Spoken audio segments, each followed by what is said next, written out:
जरा सोचिए, समुद्र की लहरें हैं और उनके साथ साथ ना इतिहास की कहानियां पत्थरों पर लिखी जा रही हैं। ये कोई मामूली जगह नहीं है, ये तो एक एहसास है, एक जीता जागता म्यूजियम जिसका नाम है महाबलीपुरम। ये शब्द सच कहूं तो महाबलीपुरम की आत्मा को दिखाते हैं। एक ऐसी जगह जहां आर्ट सिर्फ देखने की चीज नहीं है, बल्कि उसे महसूस किया जाता है। तो चलिए एक सफर पर चलते हैं, समय में थोड़ा पीछे, और इस कमाल की विरासत को और करीब से समझते हैं।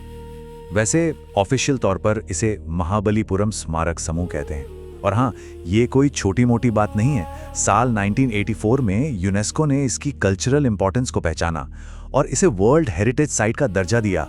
मतलब ये दुनिया के सबसे जरूरी ऐतिहासिक जगहों में से एक है। तो सवाल ये उठता है कि आखिर इन जबरदस्त कलाकृतियों को बनाया किसने? भाई, इसका जवाब हमें मिलता है पल्लव वंश के इतिहास में। ये वो राजा थे जिनके राज में कलाकारों ने पत्थरों में जान डाल दी थी।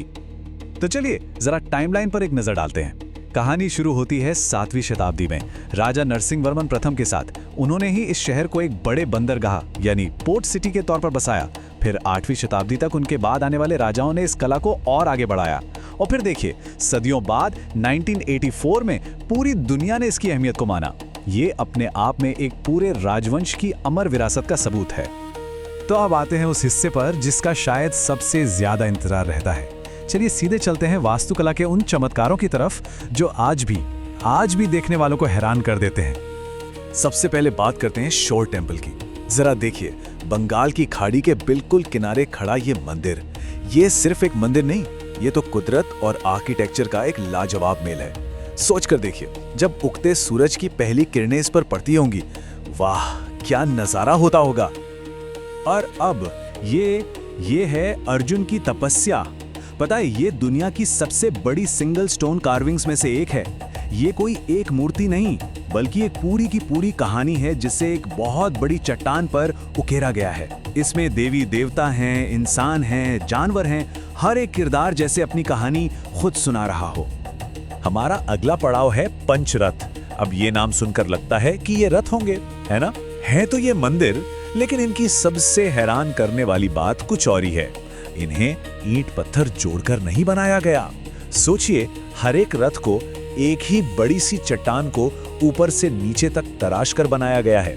जी हाँ, इसी को कहते हैं मोनोलिथिक आर्किटेक्चर, मतलब एक पत्थर का अजूबा। एक नहीं, दो नहीं, पूरे 5, और हर एक का डिजाइन अलग, हर एक की पहचान अलग। ये दिखाता है कि उस जमाने के कारीगरों का हुनर और उनकी सोच कितनी कमाल की थी। इन रथों के नाम महाभारत के पांडव भाइयों और उनकी पत्नी द्रौपदी के नाम पर हैं। लेकिन जो बात सबसे दिलचस्प है वो ये कि हर रथ का आर्किटेक्चरल स्टाइल अलग है। किसी में आपको द्रविड़ स्टाइल दिखेगा तो किसी में नागर स्टाइल की झलक। ऐसा लगता है मानो ये उस दौर के कारीगरों के लिए एक तरह का एक्सपेरिमेंटल ग्राउंड था, जहां वो अलग अलग डिजाइन्स और टेक्निक्स आजमा रहे थे। और रुकिए, बात यहीं खत्म नहीं होती। यहाँ वराह गुफा और कृष्ण मंडपम जैसे कई गुफा मंदिर भी हैं। इन मंदिरों में चट्टानों के अंदर जाकर हिंदू पौराणिक कथाओं के सीन्स को बड़े ही खूबसूरती से तराशा गया है। देखिए, महाबलीपुरम सिर्फ पुराने स्मारकों का शहर नहीं है, यहाँ आज भी धड़कती हुई जीती जागती संस्कृति है। तो चलिए अब थोड़ा इतिहास से बाहर निकलते हैं और यहाँ की आज की जिंदगी में झांक कर देखते हैं। मतलब यहाँ सिर्फ मॉन्यूमेंट्स देखने के अलावा भी करने को बहुत कुछ है। शाम को लाइट एंड साउंड शो का मजा लिया जा सकता है। लोकल बाजारों से पत्थर की खूबसूरत मूर्तियां और सीप के गहने खरीदे जा सकते हैं। समुद्र किनारे किसी रेस्टोरेंट में बैठकर ताजे सी फूड का लुत्फ उठाया जा सकता है। और तो और तमिल खाना पकाने की क्लास भी ली जा सकती है।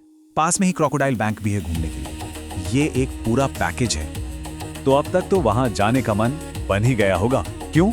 अगर हाँ, तो चलिए अब कुछ काम की बातें भी जान लेते हैं जो इस ट्रिप को प्लान करने में मदद करेंगी और इसे यादगार बना देंगी। देखिए, किसी भी ट्रिप के लिए सबसे जरूरी होता है सही समय चुनना। तो महाबलीपुरम जाने का सबसे बढ़िया टाइम है अक्टूबर से मार्च के बीच। इस दौरान मौसम बहुत अच्छा, ठंडा और सुहाना रहता है। कोशिश करें कि अप्रैल से जून की भयंकर गर्मी और जुलाई से सितंबर के मानसून में जाने से बचें। और यहाँ पहुँचना भी काफी आसान है। सबसे पास का एयरपोर्ट है चेन्नई इंटरनेशनल एयरपोर्ट, जो यहाँ से करीब 60 किलोमीटर दूर है। वहाँ से टैक्सी या बस लेकर खूबसूरत ईस्ट कोस्ट रोड यानी ECR से होते हुए महाबलीपुरम पहुँच सकते हैं। ट्रेन से आना हो तो चेन्नई सेंट्रल या चेंगलपट्टू स्टेशन उतर सकते हैं। अब क्योंकि ये एक वर्ल्ड हेरिटेज साइट है तो कुछ बातों का ध्यान रखना बहुत जरूरी है। सबसे पहली बात, आरामदायक जूते जरूर पहने क्योंकि पैदल काफी चलना पड़ेगा। दूसरी, स्मारकों पर चढ़ने, दीवारों पर लिखने या पुरानी नक्काशी को छूने की कोशिश बिल्कुल ना करें। और हाँ, इस खूबसूरत जगह और इसके बीच को साफ रखना तो हम सबकी जिम्मेदारी है ही। तो आखिर में बस एक ही सवाल मन में आता है, महाबलीपुरम सिर्फ पत्थरों का एक शहर नहीं, ये तो कहानियों का एक समंदर है। तो सवाल ये है कि जब कोई वहां जाएगा तो कला का ये महासागर उससे अपनी कौन सी कहानी सुनाएगा। खैर, इसका जवाब तो वहीं जाकर ही मिलेगा।